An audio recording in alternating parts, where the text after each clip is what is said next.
Hello dear soulmates, good morning, good afternoon, good evening from wherever you're watching from.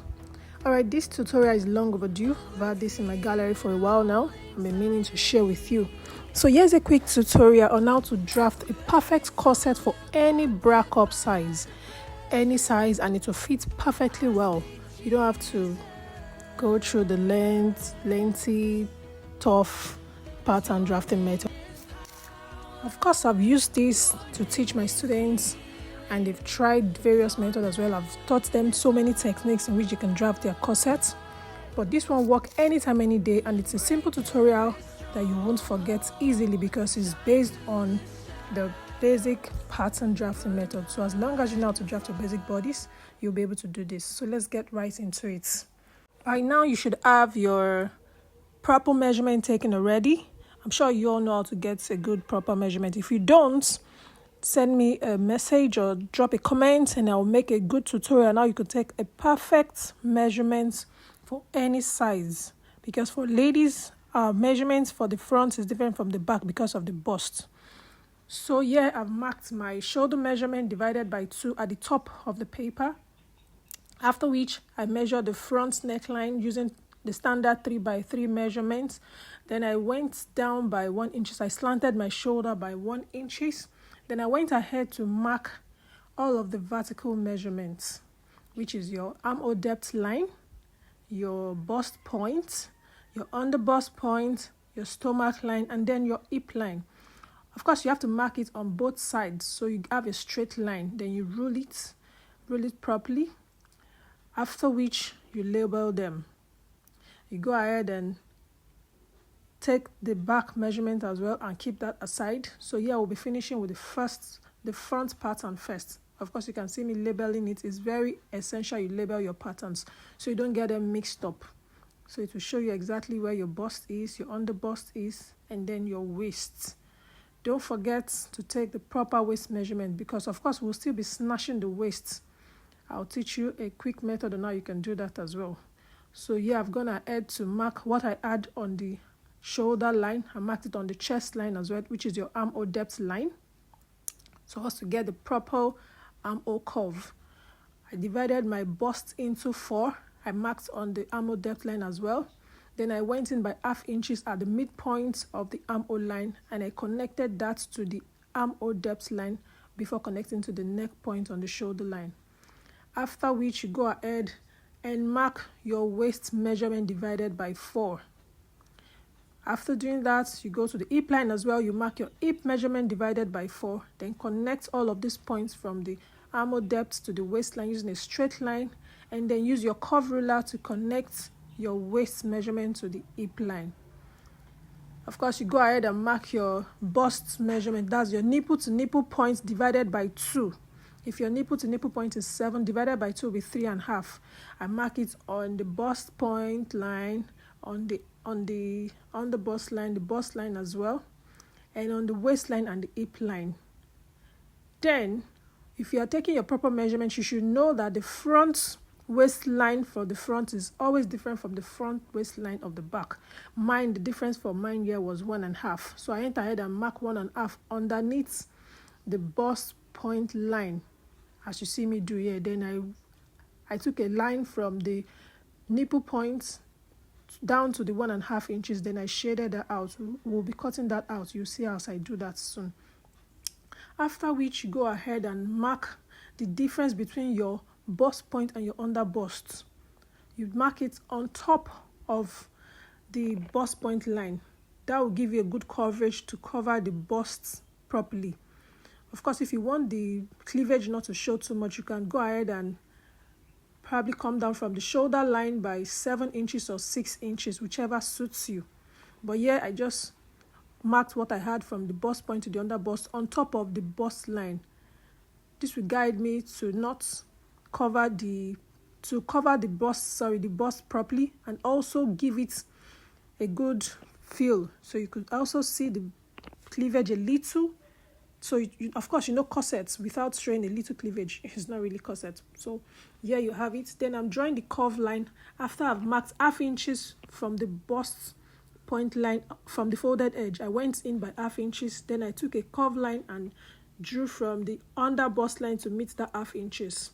At the side as well, I went ahead and marked my nipple point to divided by 2 plus 1/2 inches. If the person has a fuller chest, you add extra 1 inches. Then I drew a curve to meet the armhole depth line. Then I went ahead and ruled a straight line on top of the marked point I had from my bust point to the upper chest line. I also went ahead to go up by 1 inches from the bust point line so that the middle of the corset won't be too deep. I hope you get that point too. You go ahead and rule it down to that point as well before drawing a curve from that marked point to the upper chest line. Just watch closely. If you have to repeat this video, please do so you get it exactly, because with this pattern, every other pattern falls into this. This pattern gives birth to the dartless corsets you see out there now. From here, you can easily carve out any bra cup size that will fit perfectly well, that will not have the bust bulging out on any side. Of course, you saw the display of all of my students at the beginning of this video. These patterns was what they used. Of course, I taught them different techniques, but here they also always choose this because it's easy to remember and follow, and you also get the same result for any snatch corset you want. So I went ahead to mark the middle of the shoulder line and connected it to the bust point line. This will help us get our over bust dart measurements correctly. So from both line ruled out, I went ahead to mark 0.75 inches as my dart intake for my over bust line to tighten the over bust. Then I'll connect this 0.75 to the bust point. Watch closely how I do this.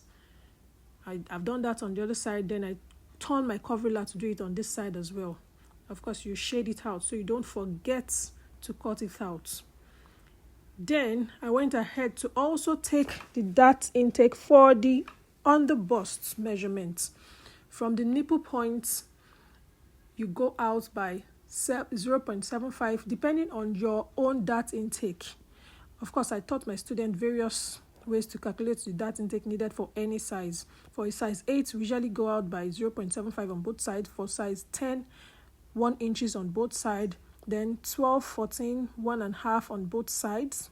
So it depends on how big the bust is. So here, I think I used 1 inches on both sides, right? I went ahead and marked it and added this same dart intake on the stomach line, that's the waistline, and on the hip line. Then I went ahead to add this seam allowance on both sides of the marked points on the I added it so that it will be cut out as well. After which I draw out the dart intake, which will also be cut out as well. Just watch closely how I'm doing it. You will get it. As long as you're following through correctly, you would get it perfectly well. And this will help you overcome any challenge you've been having drafting every regular corset. All corset making are formed from this. You can have whatever. You can even have this curved corset from it. This is like the basic corset where anyone can be formed. You can have the exaggerated hip. All you need to do is to just come out on your hip line by maybe 2 inches, half inches, or however you want the hip to be. Then you just draw your curve ruler from the waist to that new point. So I went ahead to mark the allowance I took at the over bust part. The dart intake I took there, in total it was 1.5 inches. That's 0.75 on both sides. I added it to the upper chest line at the armhole depth area, so that when you're done sewing it in, you will not have any space close to your armpits. You will not have any decrease there. It will be fully covered as well. So, and then connected it to the seam allowances I added on the sides. Then I went ahead to mark them to the extra seam allowance I added for the dart intakes on both sides, and connected it back to the hip line as well. Then when I was done with all of this, see the way I'm cutting it out? You have to be careful. That's why I shaded all of the dart inches. If you don't shade them out like that, you might have error trying to cut it out. So when you're done like this, you shade it out. so it's easy for you to cover it. See the way I'm covering the bust side? You have to cover it like that so you don't cut your paper into pieces without covering it and retaking that curve line again to give it a perfect curve. So yeah, I went ahead to gum it with my paper tape. Then I continued cutting through. Just watch how I do it.